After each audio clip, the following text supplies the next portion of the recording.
Shoutout kay Katsakino Dukusin, Ronald Verbosidad, Jonald Malyari at sa iba pa nating mga taga-subaybay.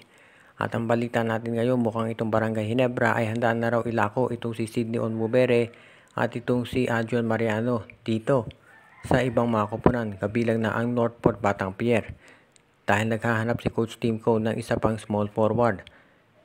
Pagkatapos makuha ng Barangay Ginebra itong si David Morel, marami ang umasa na tapos na yan ang Barangay Ginebra sa pagbalasa, pero mukhang hindi pa pala. Dahil ngayon ang Barangay Ginebra gustong madagdagan yung kanilang mga nasa lineup at kumuha ng iba pang players na makatutulong pagdating sa performance nila.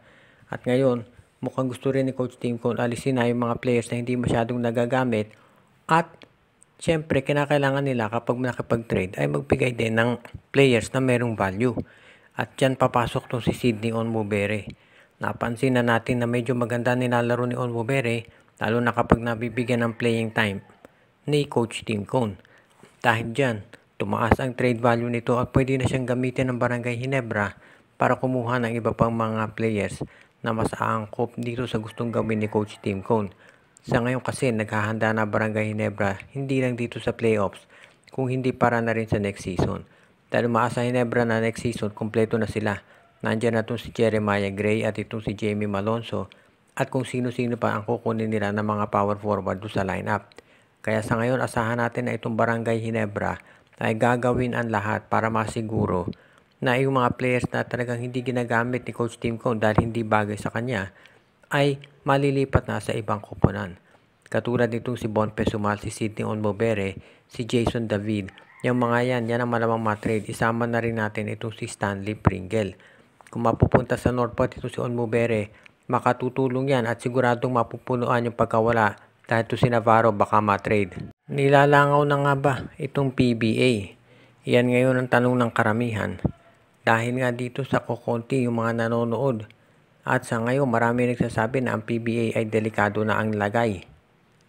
Hindi raw katulad noong 90s, pati na noong early 80s, kung saan palaging napupuno ang PBA. Ngayon medyo hirap na talaga. Yung laban kagabi ng San Miguel Magnolia, dati kapag naglalaban ang Pure Foods at San Miguel noong 80s at noong early 90s, nakita natin puno niyang Araneta. Pero ngayon ang daming empty seats nakita ninyo kagabi. Maski nga Ginebra, hindi na rin napupuno masyado. Napupuno na lang talaga yan kapag Manila Classico o pag finals ang Ginebra. Pero kapag eliminations, kahit Ginebra naglalaro, hindi napupuno yung venue. So ang tanong nga ngayon, delikado na kaya ang PBA? Dahil syempre alam natin malaking gastos ng PBA team. Nababawi pa kaya nila yung gastos nila kumpara doon sa kanilang mga expenses. Ang nakakaalam lang niya syempre ay yung PBA Board of Governors. So at tignan natin kung ano magiging pagbabago dito sa PBA dahil mukhang unang-unang problema dyan ay hindi na balanse kasi yung mga koponan. Kaya kung sakaling maayos yan, baka bumalik yung tiwala ng mga fans dito sa PBA at maging competitive ulit ang liga. Kung yan ay mangyayari, siguradong magkaka-express ulit ng interest yung mga teams, yung mga fans dahil hindi na nila malalaman o mahuhulaan agad kung sino magcha-champion.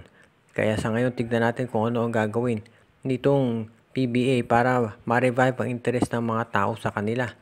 Isa pang problema kasi pangit yung PBA coverage sa TV ngayon, kung saan channel ka kailangan lumipat para lang makita yung gusto mong mapanood. Kaya mukhang iyan ang nagiging problema nitong PBA ngayon. Kaya yan ang kailangan solusyonan nitong si Willie Marshall dahil matindi ang kinakaharap nilang problema sa kasalukuyan.